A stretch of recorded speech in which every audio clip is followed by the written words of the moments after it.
of imam and alfas ilẹ̀ Yorùbá tẹ́ kóra yín jọ tẹ́ lẹ́yìn ní Rabitta yìí tọ́lọ́wọ́ bá fẹ́ ba yọ yín jẹ́ tó bá fẹ́ wá ba Karamo yín jẹ́ tó bá tí wọ́n fẹ́ ba sàárè yín jẹ́ tí náà bá fẹ́ wá là sàárè yín lọ́jọ́ tó ẹ bá kú tán gbogbo pálapàla tẹ́ ẹ ṣe pẹ̀lú imam Ògbómọ̀ṣọ́ yẹn ẹ lọ dínkù o. ọmọ Fúlàní ló wá ń pàṣẹ fọmọ Yorùbá ẹ̀yin àfàtẹ̀wà ń bẹ̀ ṣé wọ́n ti làákàyè yín ni. ẹ̀yin àfà Rabitta ẹ pé president general yín tí wọ́n bá fi wọ́n joyè àwòdì tí wọ́n bá lè gbẹ̀dì yẹ ẹ jẹ́ kó resign o. àwọn Rabitta ilẹ̀ Yorùbá ni wọ́n ń ṣe mítìnì o kì í ṣe Rabitta ilẹ̀ Yorùbá àti àwọn Fúlàní kí ni ọmọ Fúlàní wá láàrin àwọn Rabitta tẹ́yìn àfàwà àjọkò níbẹ̀ tọmọ Fúlàní wá gba máìkì mọ́ yín lọ́wọ́ tó wá ń pàṣẹ fọmọ Yorùbá. gbogbo ẹ̀yin imam alifas tẹ́kọ́ àyíjọ Karamo gbogbo yín ọlọ́run á bàjẹ́ tẹ́ ẹ bá sùn re ẹ̀ ní jíire tẹ́ ẹ bá jáde láàárọ̀ ẹ̀ ní wọlé re láyọ̀. bẹ́ẹ̀ bá ń ṣe lọ bẹ́ẹ̀ ṣe ń ṣe yìí kò lè pósù méjì tí Rabitta máa pín méjì tí Rabitta bá wá pín méjì àwọn èèyàn gidi wọ́n wá rọ́ lọ bí kejì yẹn ẹ̀yin tẹ́ máa ṣẹ́kù ń bẹ̀ yẹn ẹ̀wọ̀n á jẹ́ ìṣẹ̀pẹ́nẹ́. máa wò ó níbi gbogbo àti nígbà gbogbo ohun ọ̀tún dúró dè ọ́ ń bẹ̀ Òkodoro Yorùbá tẹlifíṣàn.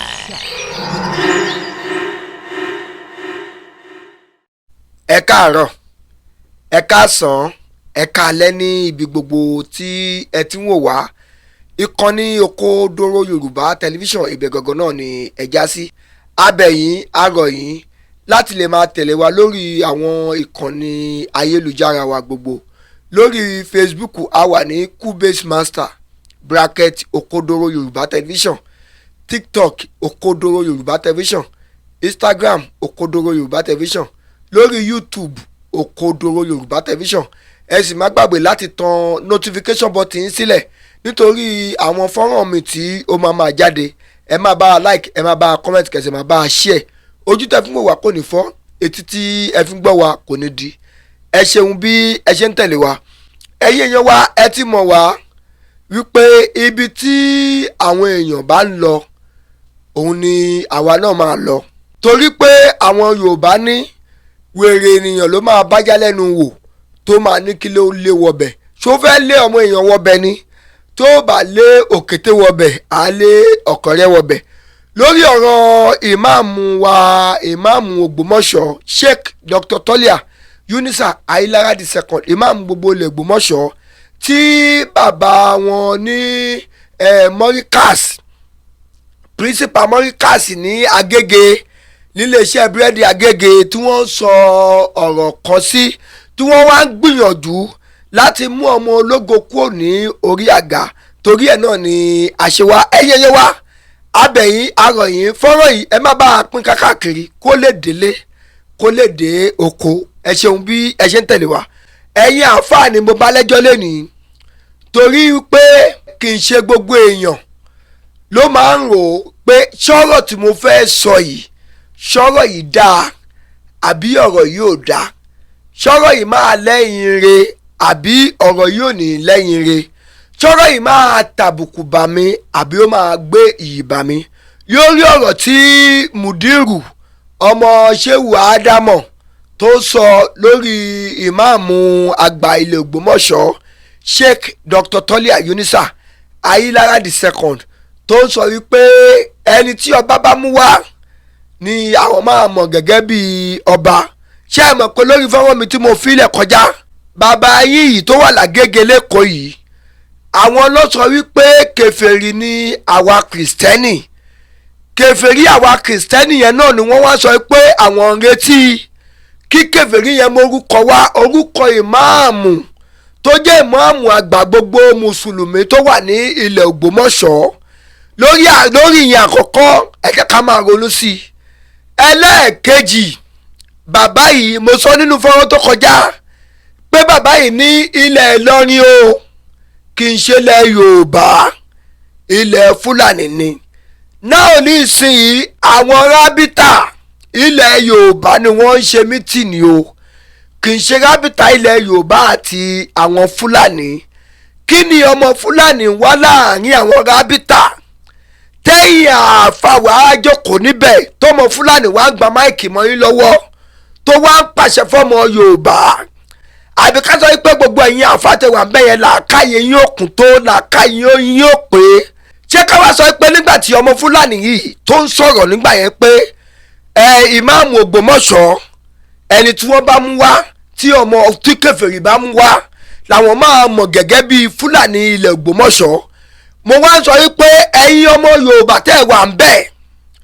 ẹ jókòó ọmọ Fúlàní ń pàṣẹ lé yín lórí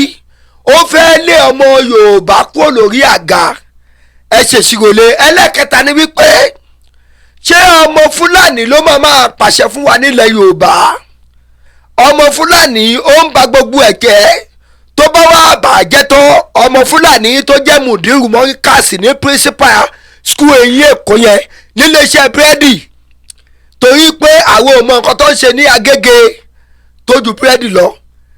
lọ ń produce ń bẹ́ẹ̀ ọmọ Fúlàní ló wá ń pàṣẹ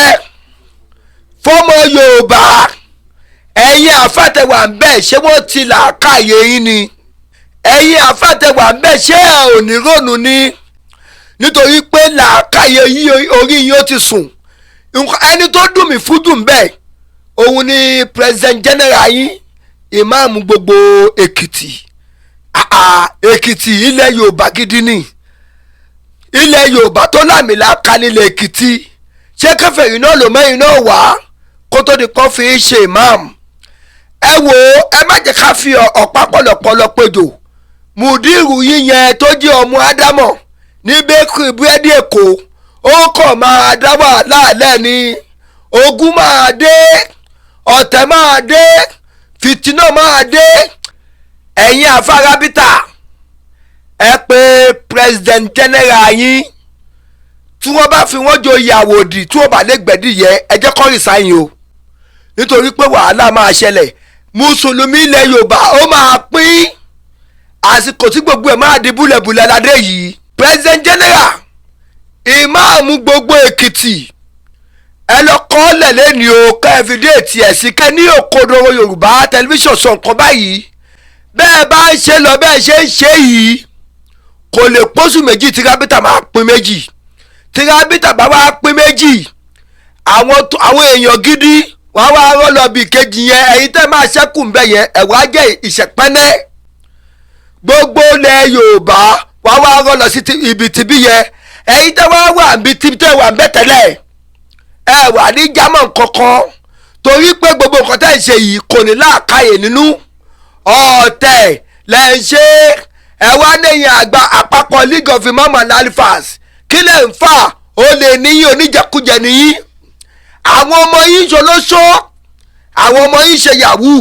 àwọn ọmọkùnrin yín dé tìlú ẹ̀sìn wa ń bàjẹ́ lọ́wọ́ yín ẹ wá jẹ́ kí ọmọ Fúlàní kó máa bà nǹkan jẹ́ mọ́ yín lọ́wọ́ ẹ rí nǹkan kan ṣe sí i abẹ́ ti gbàgbé tí sọ̀rọ̀sọ̀rọ̀ bá sọ̀rọ̀ kó máa rántí ẹni tó mọ̀ gbọ́ tó jẹ́ pé ilẹ̀ Ìlọrin o kò sínú ilẹ̀ Yorùbá nǹkan tó dẹ̀ máa pa mí lẹ́rìn jù ni pé a tún máa fi authority tongue sọ̀rọ̀ ṣé ẹ rí ilẹ̀ Ìlọrin bó ṣe máa ń ṣọwọ́ bẹ̀wò èdòrè o ṣé ẹ rí ilẹ̀ Ìlọrin kò sínú ilẹ̀ Yorùbá àwọn òjọba kárí láyé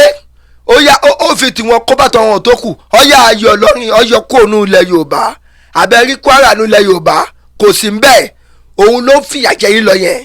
gbogbo ẹ̀yin àáfàá ẹ gbàjọba kó lọ́wọ́ ọmọ Fúlàní ẹ jẹ́ kó wà lọ́wọ́ ọmọ Yorùbá gbogbo wàhálà àti ìdààmú mùsùlùmí ilẹ̀ Yorùbá tó ń dá sílẹ̀ báyìí ọwọ́ mùdírù yín ló ti ń wá ẹ jẹ́ kí wọ́n fi àkókò yìí sọ fún yín o ẹ̀yin League of Imam and Alifas ilẹ̀ Yorùbá tẹ́ kóra yín jọ tẹ́ lẹ́yìn ní Rabitta yìí tọ́lọ́wọ́ bá fẹ́ bayọ̀ yín jẹ́ tó bá fẹ́ wá ba Karamo yín jẹ́ tí náà bá fẹ́ wá là sáré yín lọ́jọ́ tẹ́ bá kú tán gbogbo pálapàla tẹ́ ẹ ṣe pẹ̀lú ìmáàmù Ògbómọ̀ṣọ́ yẹ ẹ lọ dínkù o ìmáàmù Ògbómọ̀ṣọ́ Sheikh Dr. Tọ́lí Ayunisa Ayílára the second òun ni ìmáàmù ilẹ̀ Ògbómọ̀ṣọ́ o tọ́lọ́wọ́ bá ní bàkàmọ́ iye tó bá ní bàkàmọ́ gbogbo ọmọ yín jẹ́ àti ìrandíran yín tọ́lọ́wọ́ bá fẹ́ yẹ kó dáa táti ìrandíran yín bá fẹ́ bàjẹ́